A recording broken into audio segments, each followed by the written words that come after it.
Salut à tous ceux et celles qui suivent régulièrement cette chaîne Smart SVT. Espérons que vous appréciez son contenu. Dans cette vidéo, on va traiter un excellent exercice de génétique mendélienne dans le cadre de la transmission de l'information génétique par la reproduction sexuée, avec, comme d'habitude, un corrigé détaillé. L'exercice pourrait intéresser les deuxièmes années SVT, les deuxièmes années PC et aussi les deuxièmes années Sciences Maths A, bien sûr. Alors, les objectifs de la vidéo, comme pour tous les exercices, c'est s'entraîner à répondre aux questions de la partie 2, c'est-à-dire le raisonnement scientifique et la communication écrite et graphique. On se voit après l'intro.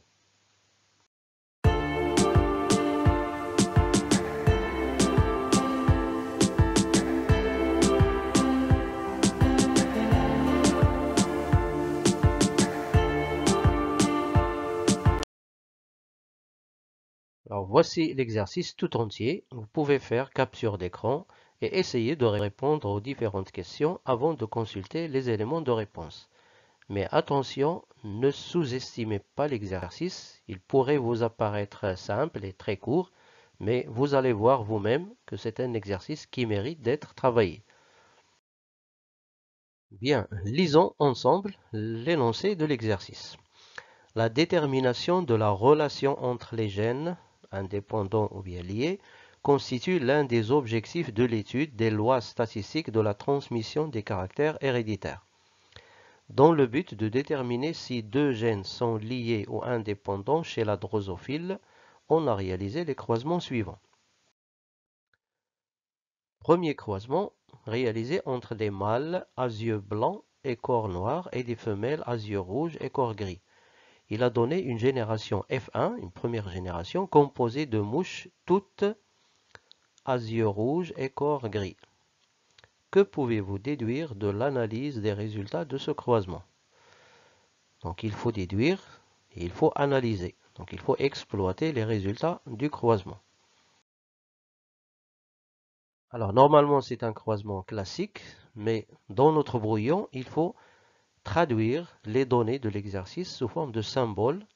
Donc on a croisé des mâles à yeux blancs et corps noir, le phénotype yeux blancs, corps noir, avec des femelles de phénotype yeux rouges et corps gris. Et qu'est-ce qu'on a obtenu?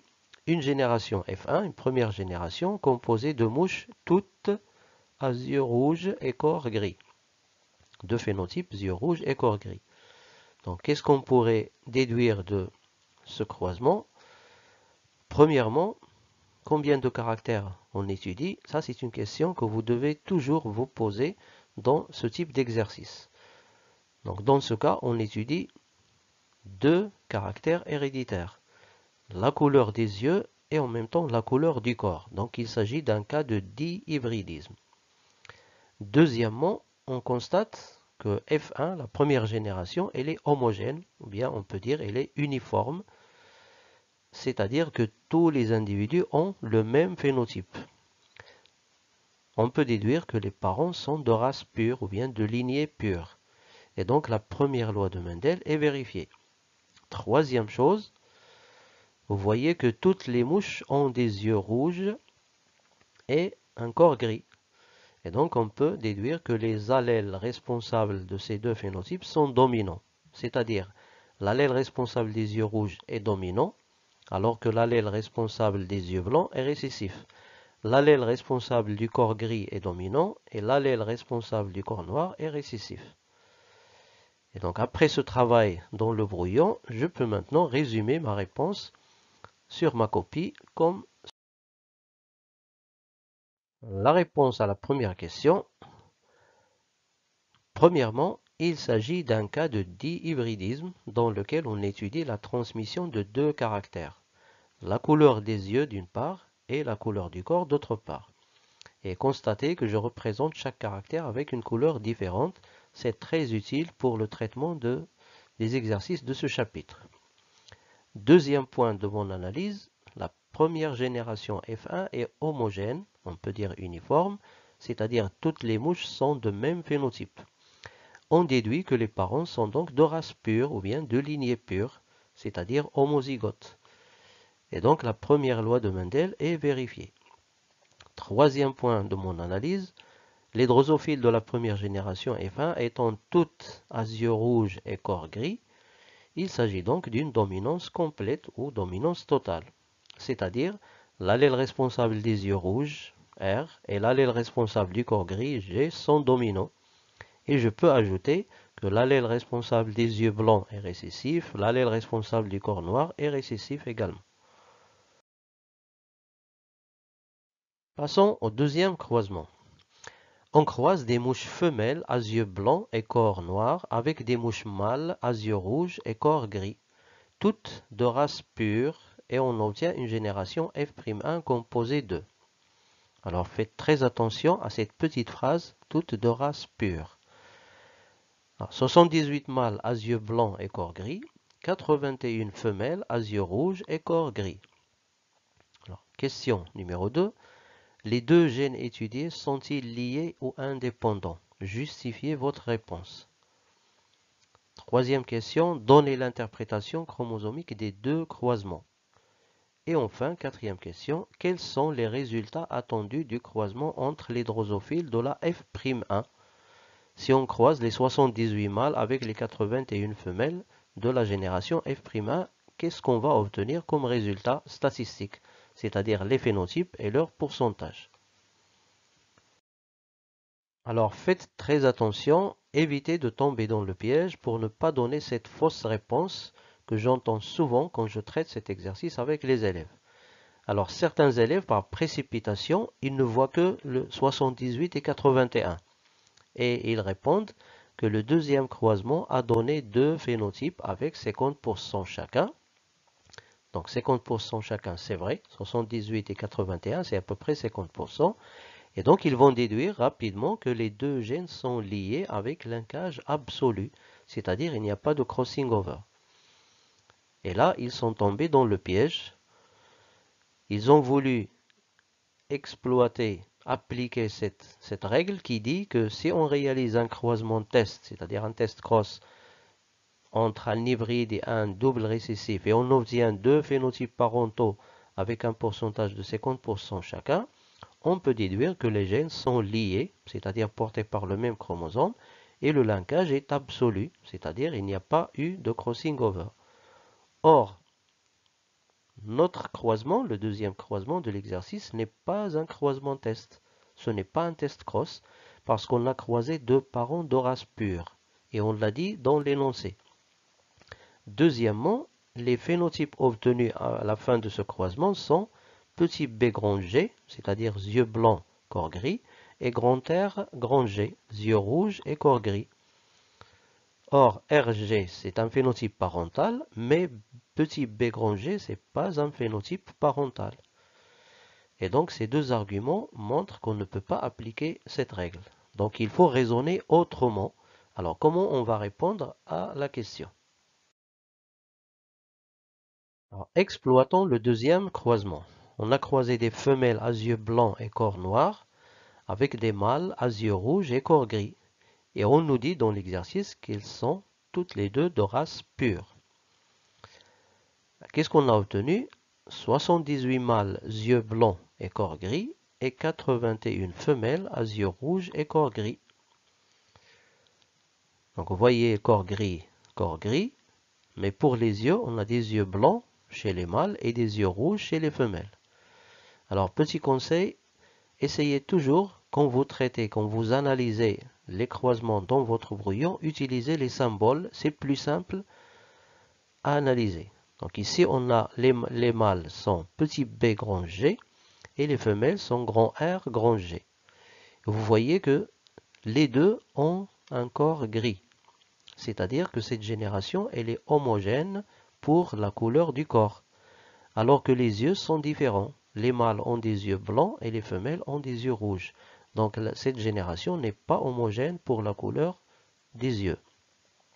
Et donc, premier point, première constatation, on a des parents de race pure et la génération F'1 est homogène pour la couleur du corps. Donc la première loi de Mendel est vérifiée pour ce caractère. Deuxièmement, les parents sont de race pure et F'1 n'est pas homogène, n'est pas uniforme pour la couleur des yeux, pour le caractère couleur des yeux. Et donc on dit dans ce cas qu'on a une exception à la première loi de Mendel. Même si les parents sont de race pure, la génération F'1 n'est pas homogène.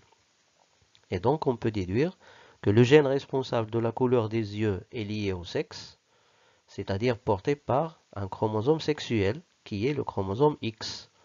Alors pourquoi ne pas, c'est pas Y? Parce que les femelles ne contiennent pas le chromosome Y et le caractère il apparaît chez les femelles et chez le mâle. Donc obligatoirement il est porté par X.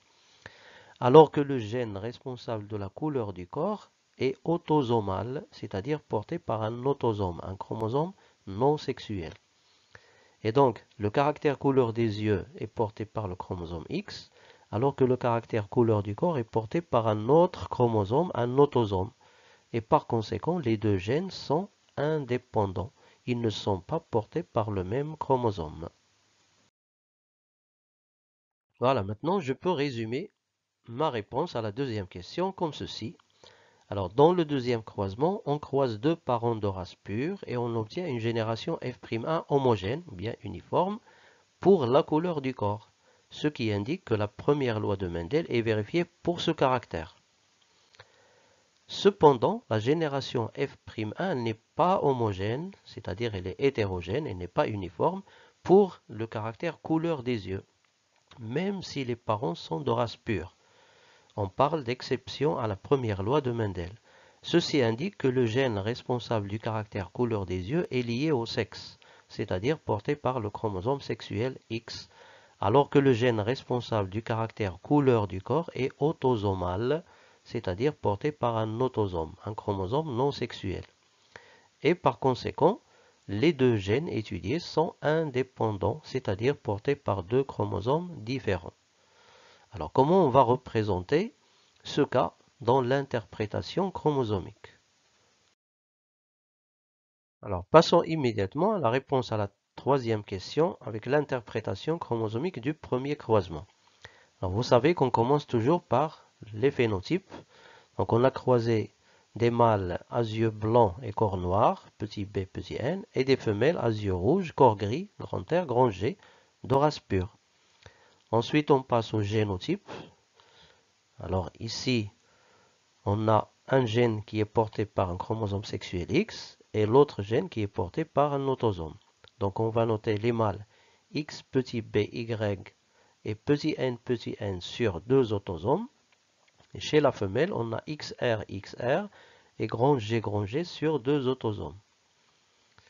Ensuite, la méiose qui va donner les gamètes. Et faites très attention dans l'écriture des gamètes. Donc on aura XB petit n, 50%, et Y petit n, 50%. Donc deux types de gamètes pour le mâle. Alors que la femelle, puisqu'elle est de race pure, elle va former un seul type de gamète, XR grand G, 100%. Ensuite, on a la fécondation qui va former deux types de zygotes, ou bien deux types d'œufs. Donc soit XBXRGN, c'est une femelle à yeux rouges et corps gris, qui représente 50%, soit un mâle XRY grand G petit n, c'est-à-dire de phénotype RG, donc yeux rouges et corps gris, 50%. Et donc on a un total de 100% à yeux rouges et corps gris. Et on voit la compatibilité des résultats théoriques de l'interprétation chromosomique avec les résultats expérimentaux qu'on a dans le croisement de l'exercice. Donc notre interprétation chromosomique est correcte. Passons à l'interprétation chromosomique du deuxième croisement. Alors on avait croisé des femelles à yeux blancs et corps noir, petit b, petit n, et des mâles à yeux rouges et corps gris, grand R, grand G.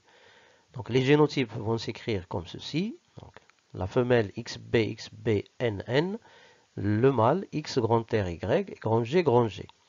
Alors la méiose qui va donner les gamètes, donc la femelle de race pure, elle va former un seul type de gamète, X petit b, N, et le mâle va former deux types de gamètes, YG et XRG, 50% chacun. Après la fécondation, on obtiendra deux cas de figure, donc soit des mâles de phénotype petit b grand G, 50%, soit des femelles de phénotype grand R grand G, 50%. Donc les mâles ont des yeux blancs et un corps gris, et les femelles ont des yeux rouges et un corps gris également. Et donc on voit la compatibilité également des résultats théoriques avec les résultats expérimentaux. Donc nos hypothèses sont correctes et notre interprétation chromosomique est correcte. Rappelons la dernière question. Quels sont les résultats attendus du croisement entre les drosophiles de la F'1, c'est-à-dire les 78 mâles avec les 81 femelles? Alors passons immédiatement à la réponse sans plus tarder.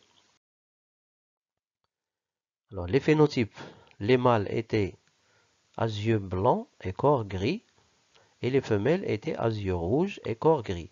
Alors leur génotype, qu'on avait trouvé dans le croisement précédent, X petit by grand G petit n, et XR X petit b grand G petit n.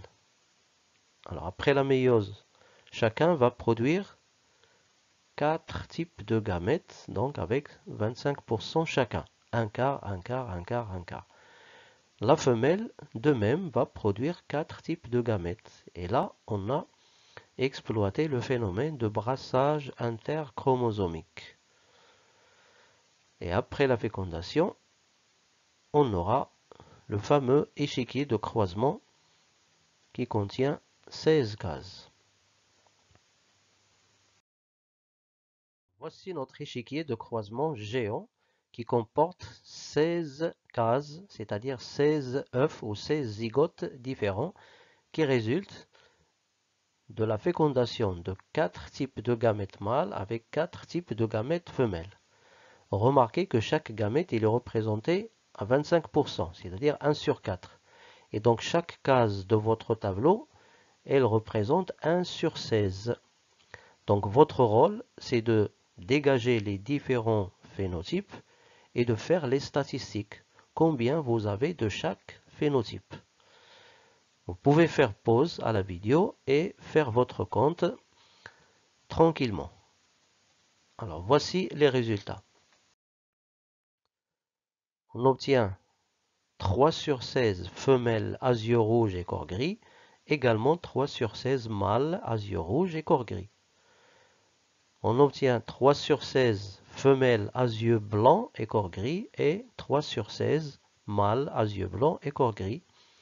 1 sur 16 femelles yeux rouges et corps noirs, 1 sur 16 mâles yeux rouges et corps noirs. Et enfin, 1 sur 16 femelles à yeux blancs et corps noirs et 1 sur 16 mâles à yeux blancs et corps noirs. Alors, vérifiez toujours que la somme est 16 sur 16. Alors, c'est le cas ici, vous pouvez vérifier, mais faites attention, il faut toujours vérifier vos résultats. Voilà, j'espère que vous avez apprécié cet exercice. Dans de prochaines vidéos, on va essayer de traiter d'autres exercices qui sortent également un peu de l'ordinaire. Bon courage et à très bientôt.